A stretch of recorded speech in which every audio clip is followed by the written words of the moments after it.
और प्रधानमंत्री नरेंद्र मोदी ने अपनी मां पर की गई अपमानजनक टिप्पणी पर कहा कि कांग्रेस और आरजेडी के मंच से मेरी मां को गाली दी गई। पूरे बिहार में मां बेटी के अपमान पर जिम्मेदारी तय करने को कहा और बिहार की जनता से कांग्रेस और आरजेडी को आने वाले चुनाव में सबक सिखाने की अपील की, जिस पर आरजेडी नेता तेजस्वी यादव ने पलटवार किया। कहा कि हम इसके पक्षधर नहीं है, लेकिन 50 करोड़ की गर्लफ्रेंड बोलने वाले मोदी जी हैं, ये आरोप लगाया तेजस्वी ने। प्रधानमंत्री इतने दिनों से विदेश में थे, यहां आए तो उनको रोना आया, विदेश में ठहाके लगा रहे थे।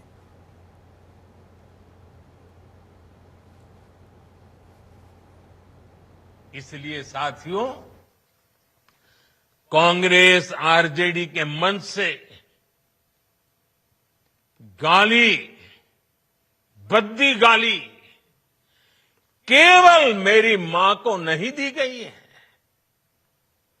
ये भद्दी भद्दी गाली करोड़ों माताओं बहनों को दी गई है। साथियों, एक गरीब मां की तपस्या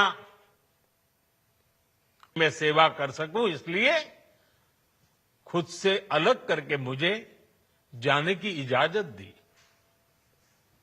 आप सब जानते हैं, अब मेरी मां का शरीर तो इस दुनिया में नहीं है।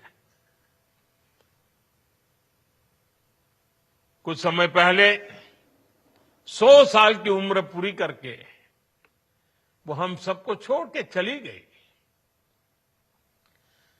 मेरी उस मां को, जिसका राजनीति से कोई लेना देना नहीं, जिसका शरीर भी अब नहीं है, मेरी उस मां को आरजेडी कांग्रेस के मंच से भद्दी भद्दी गालियां दी गई।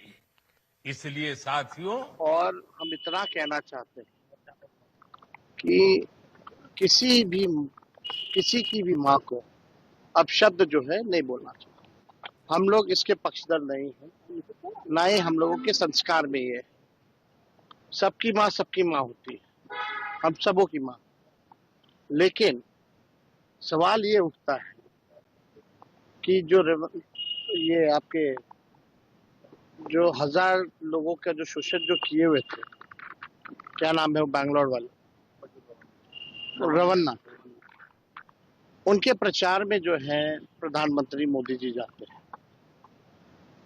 50 करोड़ की गर्लफ्रेंड बोलने वाले मोदी जी,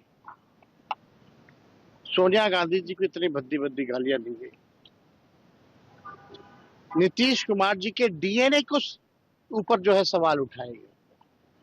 मेरे को भाजपा विधायक ने मां बहनों की गालियां सदन में देने का काम किया।